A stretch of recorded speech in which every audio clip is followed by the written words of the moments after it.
이 시간 예수님의 첫 표적이라는 제목으로 말씀을 전하겠습니다. 우리 복음서에 보면 예수님께서 공생의 사역을 언제부터 시작했는가 그 부분에 대해서 우리에게 분명히 전하고 있습니다. 예수님의 공생의 사역은 세례 요한으로부터 세례를 받으시던 그때로부터 시작되었다라고 할 수 있습니다.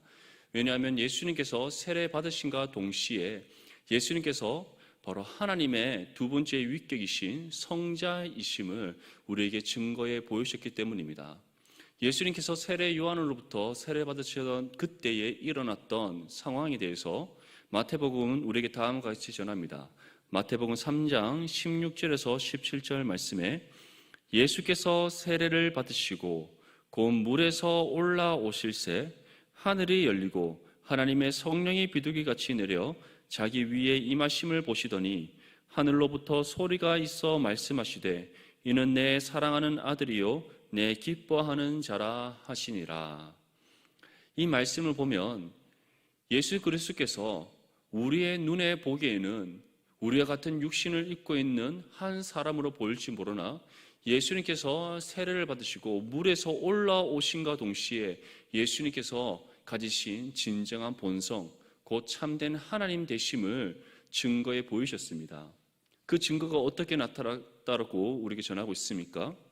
하나님의 성령께서 비둘기와 같이 예수님께 임하시고 하늘로부터 하나님 아버지의 음성이 들렸는데 그 음성이 어떠한 음성이었다고 말씀합니까? 이는 내 사랑하는 아들이요 내 기뻐하는 자라. 이것은 곧 예수님께서 하나님의 독생자이신 진정한 이 땅에 오신 메시아이심을 증거하는 하나님의 음성이었고 성령이 비둘기같이 임하시는 그 장면은 예수님의 그 본성이 바로 한 분 하나님이시며 삼위로 구분되어 주시는 바로 성자이심을 우리에게 나타내 보이시는 놀라운 은혜의 사건이었음을 우리에게 말씀하고 있는 겁니다. 이처럼 예수님께서는 이 땅에 육신을 입고 오셨지만 그 본성은 하나님이십니다. 하나님 보호자 우편에서 영원토록 항상 함께 하시며 또한 성부와 성자와 성령으로 구분되어 주시지만 그 본성이 한 분 하나님이신 진정한 참 하나님이셨습니다. 그런데 그러한 예수님께서 이 땅에 오셨습니다. 예수님께서 이 땅에 오심을 신학적으로는 예수님의 자기 비하라고 표현합니다. 예수님께서는 누구를 통해서 다른 누구로 인해서 이 땅에 오신 것이 아니라 예수님께서는 스스로 낮아지심을 행하셨기 때문입니다. 예수님께서는 자신의 그 자리, 하나님 보호자 우편에 앉아 계신 그 하나님 보호자의 영광의 자리를 내려놓으시고 이 땅에 오셨습니다. 이 땅에 오실 때도 하나님의 그 영광스러운 모습으로 오신 것이 아니라 우리와 같은 육신을 입고 이 땅 가운데 오셨습니다. 예수님께서 태어나실 때 그 장면 한번 생각해 보십시오. 예수님께서는 화려한 궁정에서 태어나신 것이 아닙니다. 왕의 자손으로 또는 아주 높은 고관과 귀족의 자손으로 태어나신 것이 아닙니다. 당시 로마의 압제 가운데 있었고 또 식민지 살이를 하고 있던 그 이스라엘, 그 중에서도 그 어느 것 하나 내세울 것 없는 일반 평민인 한 여자의 몸에서 나셨습니다. 남자를 알지 못하는 순결한 여인인 마리아의 몸에 성령께서 잉태하게 하셔서 이 땅에 오신 예수님이십니다. 그리고 이 땅에서 태어나실 때 그 장소는 베들레헴 마을 구육간이었습니다. 이처럼 예수님께서는 스스로 낮아지심, 그리고 하늘 보좌의 영광을 내려놓으시고 우리의 육신의 몸을 입고 오신 것을 그치지 않고 그 태어나심의 장면에서도 예수님께서는 가장 낮고 낮은 자의 모습으로 오셨음을 우리에게 보여주고 있습니다. 이처럼 우리는 예수님의 태어나심과 예수님께서 이 땅에 오심의 그 사건에서부터 예수님께서 스스로 우리의 죄 문제를 해결하시고 죽음의 자리에까지 내려가시는 그 일을 통해 우리 죄 문제를 해결하실 것임에 대한 그 예표적인 사건을 보여주신 것입니다. 예수님께서는 이 땅에 오실 때 낮아지심에 대한 모습을 보여주신 것을 그치지 않습니다. 결국 하나님 아버지 뜻에 순종하셔서 이 땅에 오신 예수 그리스도께서는 끝까지 아버지 뜻에 순종하심으로 우리의 모든 죄를 짊어지시고 십자가에서 죽으셨습니다. 그 죽음을 통해 예수님께서는 진정한 낮아지심의 그 겸손의 왕의 모습을 우리에게 보이셨고 우리 죄의 문제를 해결하셔서 우리에게 구원을 베풀어 주셨음을 다시 한번 더 믿을 수 있기를 축복합니다. 이 땅에 이처럼 낮아지심의 모습으로 오신 예수님, 그 예수님께서는 공생의 사역을 시작하실 때 자신의 참 하나님 되심을 우리에게 나타내 보이셨습니다. 근데 그 사건과 달리 그 다음에 예수님의 행보는 하나님의 그 모습으로 계속해서 나타나는 것이 아니라 이제 한 사람인 예수의 모습으로 이 땅 가운데 공생의 사역을 시작하셨습니다. 그 첫 번째가 바로 제자들을 부르시는 것이었고 그 부르심 이후에 예수님께서 첫 번째로 행하신 표적, 바로 그 기적이 오늘 본문 말씀에 나오는 가나의 혼례 잔치에서 있었던 물이 포도주가 되게 하시는 사건이었습니다. 이 기적의 사건은 다음과 같은 상황에서 시작됩니다. 우리 본문 1절에서 2절 말씀을 함께 읽겠습니다. 시작. 사흘째 되던 날 갈릴리 가나에 혼례가 있어 예수의 어머니도 거기 계시고 예수와 그 제자들도 혼례의 청함을 받았더니, 이 가나의 혼례 잔치가 있었던 그 시점은 사흘째 되던 날이라고 우리에게 표현하고 있습니다. 여기서 사흘째 되던 날은 예수님께서 베드로와 안드레와 야고보와 요한 그리고 나다나엘을 부르신 바로 그 사건 이후에 사흘이 지났다는 것을 우리에게 표현하는 겁니다. 예수님께서는 자신의 공생의 사역에 있어서 먼저 제자들을 부르시는 그 부름을 먼저 행하셨습니다. 그리고 사흘이 지난 이후에 무슨 영문인지 모르지만 예수님의 육신의 어머니인 마리아가 가나의 혼례 잔치에 초청을 받게 됩니다. 근데 어머니만 가는 것이 아니라 예수님과 그의 제자들도 함께 초청을 받았다라고 표현하고 있습니다. 이것을 통해 우리가 한 가지 추측해 볼 수 있는 것은 가나 또한 갈릴리에 있는 한 지역입니다. 나사렛에서부터 북쪽으로 약 14km 떨어진 곳에 있는 바로 한 작은 도시입니다. 그곳에서 한 혼례 잔치가 있었다는 것은 예수님과 그렇게 멀지 않은 친척 관계에 있던 한 사람이 바로 혼례 잔치를 베풀었다는 것을 우리가 추측해 볼 수 있습니다. 이처럼 명확하진 않지만 예수님의 어머니, 바로 육신의 어머니 마리아와 예수님과 그의 제자들 모두가 함께 초청받을 정도로 가나에서 혼례 잔치가 일어났다는 것은 그만큼 예수님의 그 육신의 가족과 가까운 사이였다는 것을 우리가 짐작해 볼 수 있습니다. 이처럼 예수님께서는 어머니 마리아와 함께 제자들과 함께 이제 가나의 혼례 잔치에 함께 가게 됩니다. 그곳에서 한창 혼례 잔치가 진행되던 가운데 한 사건이 발생합니다. 혼례 잔치에서 가장 중요한 음식 중 하나인 포도주가 떨어진 겁니다. 이스라엘 혼례 잔치뿐만 아니라 어느 한 잔치나 또는 가족들의 모임이나 이런 모든 중요한 상황 속에서 항상 빠지지 않는 것이 포도주입니다. 왜냐하면 포도주는 단순히 먹고 마시는 일을 위해서 필요한 것뿐만 아니라 우리가 음식을 먹을 때 물을 마시는 것처럼 그들에게는 아주 중요한 식음료가 포도주였기 때문입니다. 근데 그 포도주가 지금 떨어진 겁니다. 그래서 그러한 상황 속에서 어머니 마리아는 예수님께 다음과 같이 요청합니다. 본문 3절에서 5절 말씀까지 함께 읽겠습니다. 시작. 포도주가 떨어진지라 예수의 어머니가 예수에게 이르되 저들에게 포도주가 없다 하니 예수께서 이르시되 여자여 나와 무슨 상관이 있나이까 내 때가 아직 이르지 아니하였나이다. 그의 어머니가 하인들에게 이르되 너에게 무슨 말씀을 하시든지 그대로 하라 하니라. 지금 혼례 잔치에서 예상하지 못한 포도주가 떨어지는 상황이 일어났습니다. 사실 예수의 어머니 마리아가 예수님께 포도주가 떨어졌는데 어떡하니? 라고 물어볼 이유는 없습니다. 왜냐하면 혼례 잔치에는 그 잔치의 모든 음식을 관장하는 연회장이 따로 있고 또 그 밑에서 일을 하는 하인들이 있기 때문입니다.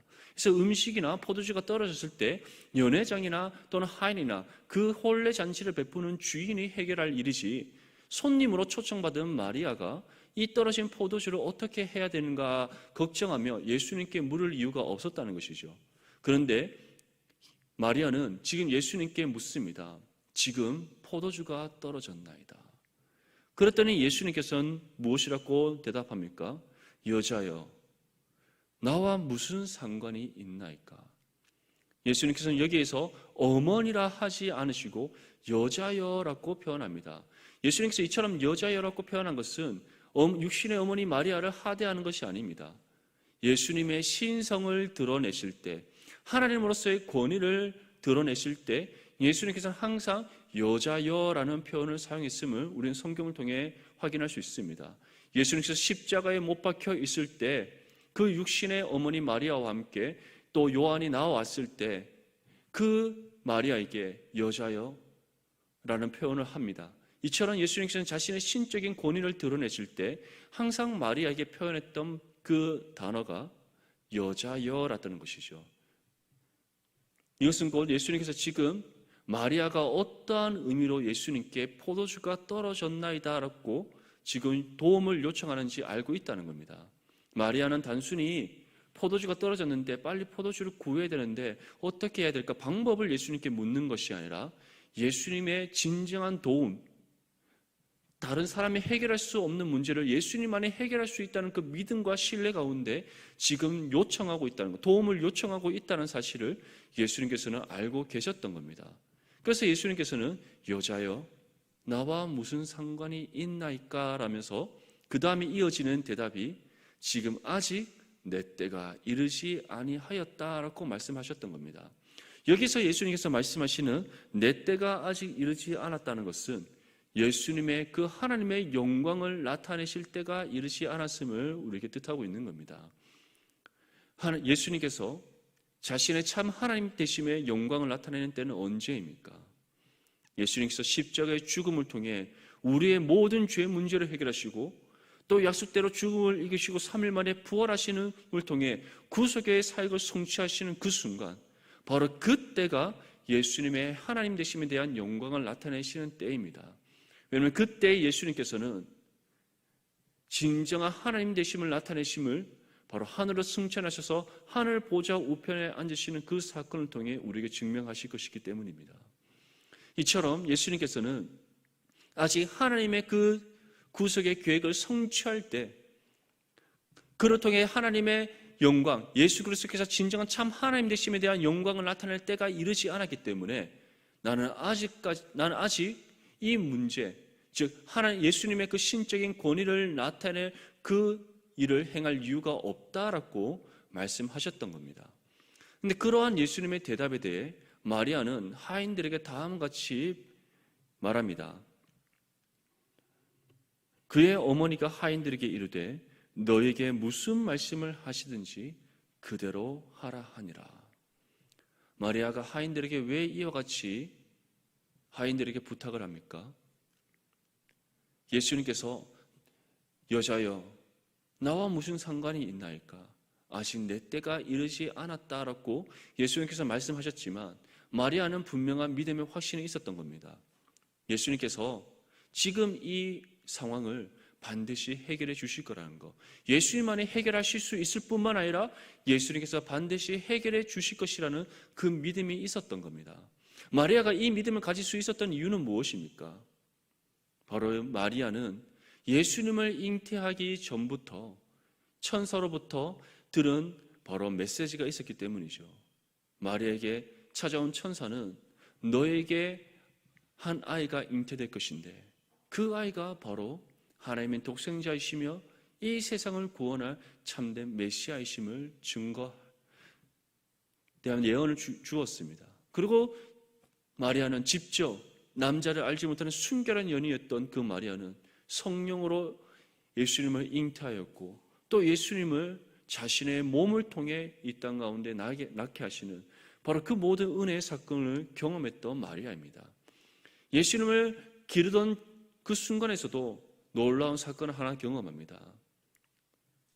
유대인의 절기를 따라 성전에 올라갔던 요셉과 마리아, 거기에서 그들은 예수님과 함께 집으로 돌아오는 것이 아니라 성전에서 모든 제사를 드린 집으로 돌아가는 가중 가운데 예수님을 놓고 와버리게 됩니다. 그래서 다시 급히 돌아갔더니 예수님께서 거기서 무엇을 하고 계셨습니까? 율법 학자들과 그 율법에 대해서 말씀을 나누고 있는데, 그 율법 학자들이 도대체 이 놀라운 지식과 지혜가 어디서 어떻게 나오느냐라고 감탄하고 있었던 그 장면을 그들 스스로 목격했던 겁니다. 이처럼 마리아는 예수님께서 자신의 배를 통해서 낳은 자신의 아들을 넘어서 하나님의 독생자이심에 대한 믿음이 있었고, 또 그 믿음의 확신 가운데 예수님께서는 아직 내 때가 이르지 않았다라고 표현하셨지만 분명히 이 문제를 해결하실 것이라는 그 믿음의 확신 가운데 하인들에게 예수님께서 무엇이라 명령하시든지 그 명령을 따를 것을 지금 요청하고 있는 겁니다. 우리 본문 6절에서 8절까지 말씀을 함께 읽겠습니다. 시작. 거기에 유대인의 정결 예식을 따라 두세 통 드는 돌 항아리 6이 놓였는지라. 예수께서 그들에게 이르시되 항아리에 물을 채우라 하신즉 아귀까지 채우니 이제는 떠서 연회장에게 갖다 주라 하심에 갖다 주었더니.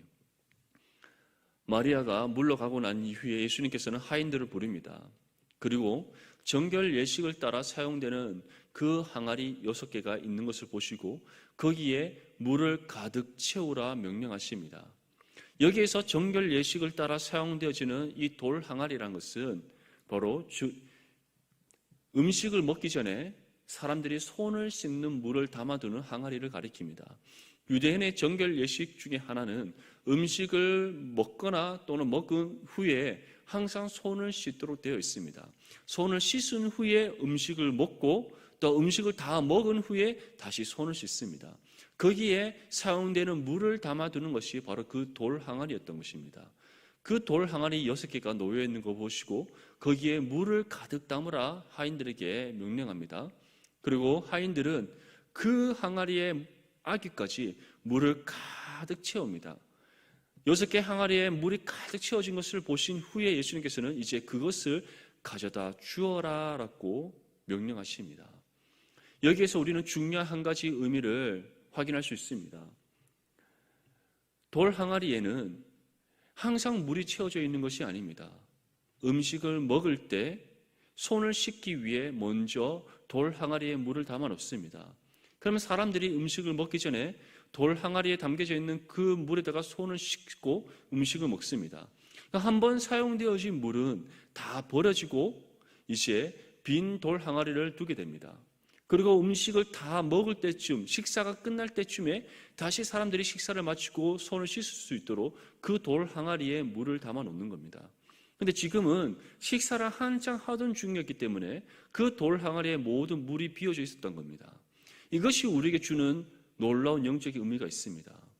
우리가 구원의 은혜를 받기 이전에 지금 물이 비어져 있고, 그리고 겉모습뿐만 아니라 실제적으로 어느 것 하나 제대로 쓰임 받을 만한 요소가 없는 돌 항아리와 같은 상태에 있었다는 겁니다. 우리는 구원받기 이전에 죄로 인해 전적으로 타락하여 부패한 존재들이었습니다. 우리의 모든 생각과 말과 우리의 모든 삶의 행동은 죄를 행할 수밖에 없었고 죄의 굴레와 속박에서 벗어날 수 없는 존재였습니다. 스스로 죄 문제를 해결할 수 있는 능력 또한 없었고 우리에게는 임박한 하나님의 심판이 놓여 있었습니다. 영적으로 메말라 있을 뿐만 아니라 영적으로 죽어있던 상태에 있던 우리가 바로 이 돌 항아리, 물이 비어져 있고 아무런 쓸모와 가치가 없는 그 돌 항아리와 같은 존재였다는 겁니다. 그런데 그러한 돌 항아리에 물이 부어집니다. 그 돌 항아리 아귀까지 물이 가득 채워집니다. 다시 말해 질그릇 같은 우리, 비어져 있는 돌 항아리와 같은 우리에게 하나님께서는 찾아오셔서 예수 그리스도를 믿는 믿음을 통해 구원받게 하실 뿐만 아니라 이 메말라 있고 영적으로 죽어있는 우리의 영혼에게 새 생명을 주셔서 다시 살아나게 하시며 하나님의 그 영원한 생수의 강물이 우리 가운데 가득 채워지게 하시는 은혜를 베풀어 주신다는 겁니다. 이 사실을 믿습니까? 이러한 놀라운 은혜 역사가 이제 어떠한 결과로 이루어진다라고 예수님께서는 우리에게 말씀합니까?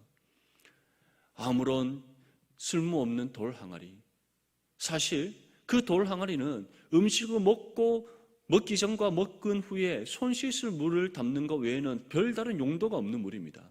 평소에는 다른 쓸 용도가 없이 한 구석에 놓여져 있는 빈 돌 항아리에 불과합니다.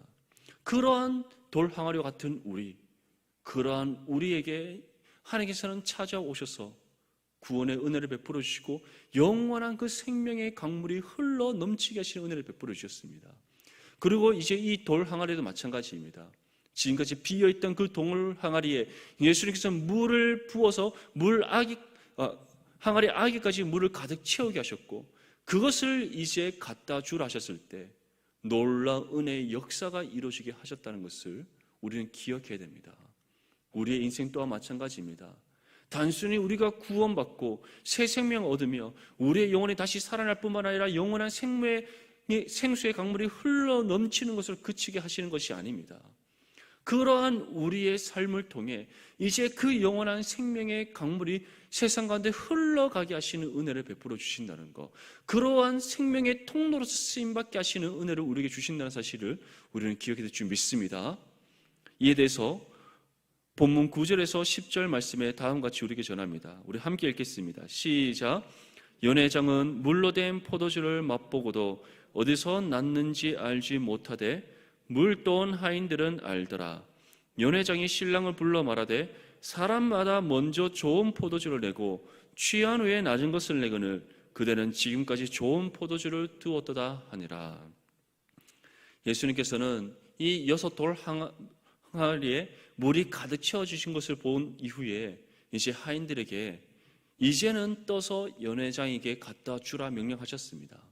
그 명령을 따라 이제 6개 돌 항아리를 들고 하인들이 연회장에 갑니다.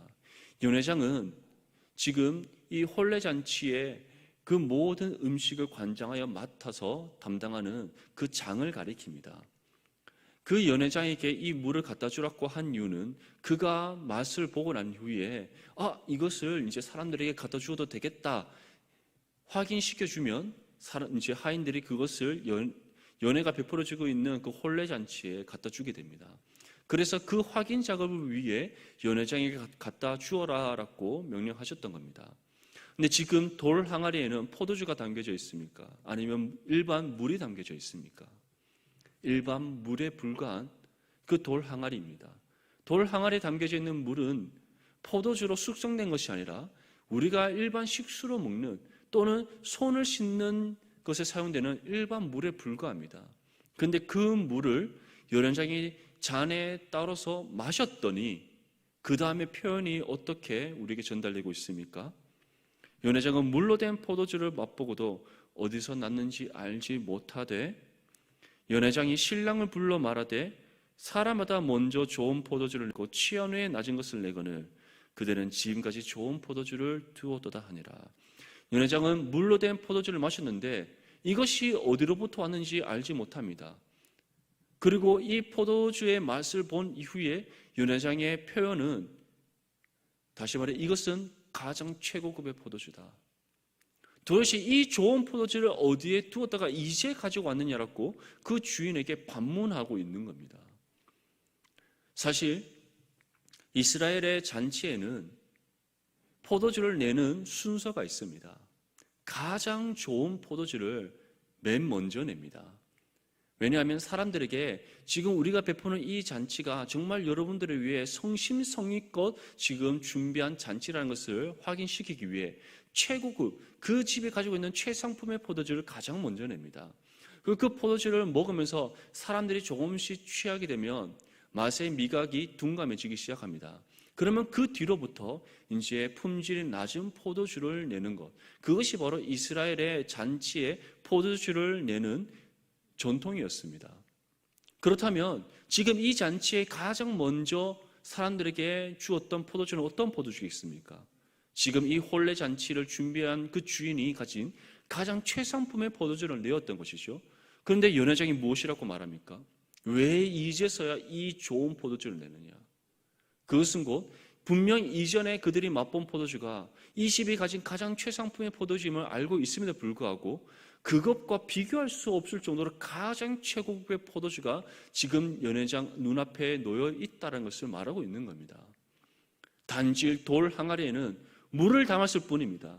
근데 그 담겨진 물을 떠서 맛보는 그 순간 이전까지 맛보지 못한 최고급의 포도주가 지금 그들의 눈앞에 놓여 있었다는 것을 우리에게 전하고 있는 겁니다. 이것을 통해 예수님께서는 분명히 우리에게 전하고 있습니다. 우리가 이전에는 비어져 있는 돌 항아리처럼 무엇 하나 남들에게 내세울 거 없고 어떠한 가치 없는 삶이었을지 모르나 우리가 예수 그리스도를 만남으로 하나님께서 찾아오셔서 예수 그리스도를 믿는 우리에게 믿음을 주셔서 구원받게 하심으로써 우리의 영혼에 새 생명이 임하고 영원한 생수의 강물이 우리 가운데 가득 채워져서 이제 그 생수의 강물이 흘러가는 통로로서 우리가 쓰임받게 되었을 때 세상이 맛보지 못한 놀라운 은혜의 역사를 이 땅 가운데 일으키게 될 것이라는 것을 우리에게 말씀하고 있는 겁니다. 그래서 예수님께서는 상상수훈에서 우리에게 무엇이라고 말씀합니까? 우리를 가리켜 너희는 세상의 소금이다. 너희는 세상의 빛이다 라고 말씀하셨던 겁니다. 사랑하는 성도 여러분, 우리를 통해 흘러가는 그 은혜의 생명의 강물은 세상에서 맛볼 수 없는 물이라는 사실을 기억할 수 있기를 바랍니다. 세상이 줄 수 없는 은혜의 역사라는 사실을 기억할 수 있기를 바랍니다. 세상에서 구할 수 없고 찾을 수 없을 뿐만 아니라 세상에서 맛볼 수 없고 세상이 결코 만족시켜 줄 수 없는 놀라운 은혜의 역사가 일어나는 그러한 생명의 강물이라는 사실을 믿을 수 있기를 바랍니다. 세상 사람들의 기준에 우리의 모습은 여전히 보잘것없을 수 있습니다. 비어져 있는 돌 항아리처럼 어느 것 하나 세상 사람들 기준에서는 쓸모없는 삶의 모습이다라고 여길 수 있습니다.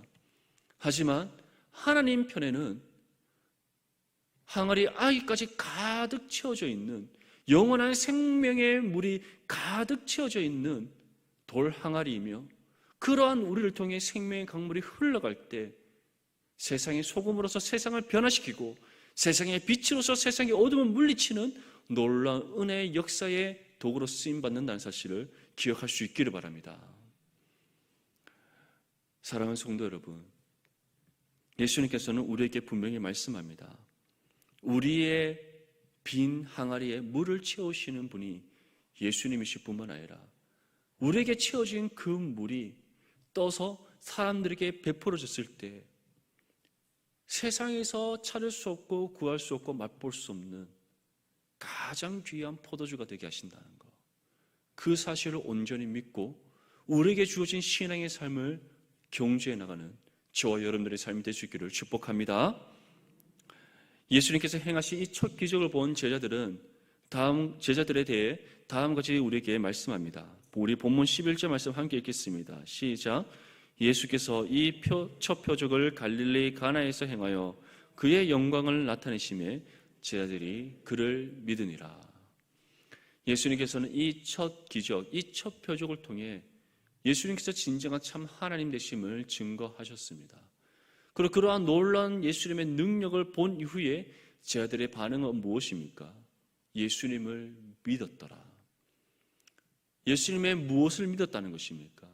그가 하나님의 독생자이시고 이 땅에 오신 참 메시아이심을 그들이 믿었다는 겁니다.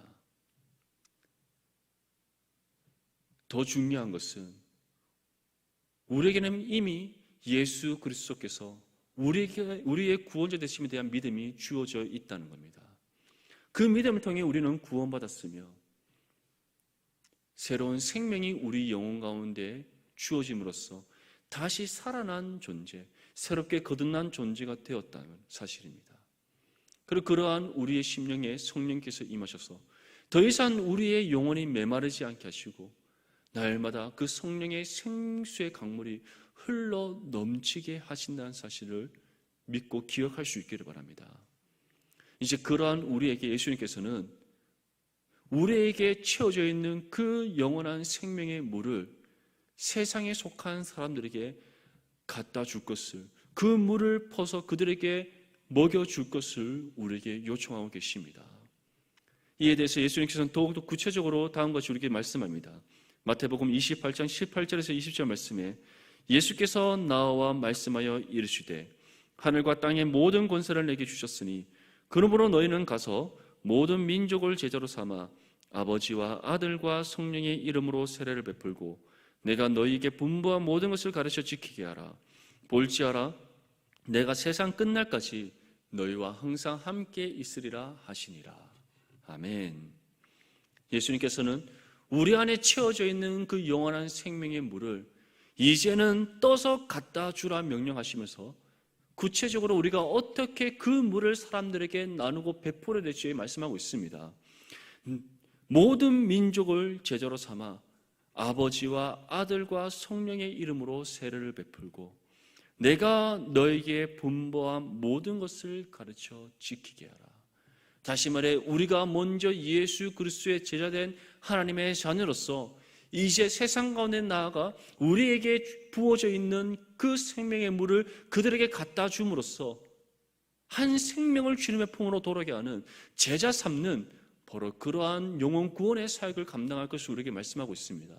그렇게 제자 삼는 그 방법은 우리에게 가르쳐 지켜라 명하신 그 모든 복음의 진리를 우리의 삶을 통해 그들에게 증거하고 또한 우리의 입술로 그들에게 가르쳐 지키게 하는 것, 그것이 바로 우리 안에 채워져 있는 영원한 생명의 물을 그들에게 가서 또 먹여줌으로써 주님의 품으로 인도하여 영혼 구원에 합당한 열매 맺는 방법임을 우리에게 말씀하고 있습니다.